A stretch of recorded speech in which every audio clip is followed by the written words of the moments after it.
Hello বন্ধুরা, welcome back to my channel. তোমাদের সবাইকে জানাই শুভ অষ্টমী। আর অষ্টমী মানেই কিন্তু শাড়ি আর পাঞ্জাবি। আর আমরা কিন্তু আজকে চলে এসেছিলাম শোভাবাজার রাজবাড়িতে। রাজবাড়িটা কিন্তু অসাধারণ সাজিয়েছিল। তবে কথায় আছে, মা দুর্গা নাকি শোভাবাজার রাজবাড়িতে নাচ গান দেখতে আসে। আর এখন যেখানে যাচ্ছি এটা কিন্তু শোভাবাজার রাজবাড়ির আরও একটা ভাগ। আমি কিন্তু প্রতি বছর শোভাবাজার রাজবাড়িতে আসি এবং এই অষ্টমীর দিন কিন্তু সেখানে মায়ের আরতি দেখি।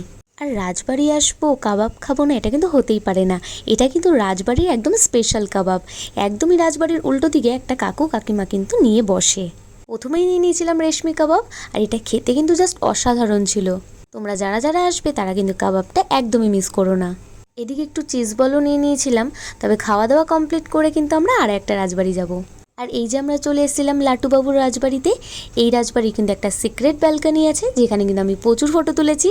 আর তোমরা যারা যারা আমার ফটো দেখো তারা কিন্তু অবশ্যই দেখে নিও। আমি কিন্তু অষ্টমীটা এইভাবেই কাটিয়েছি। তোমরা কিভাবে কাটিয়েছো আমাকে অবশ্যই কমেন্ট করো। চলো টাটা।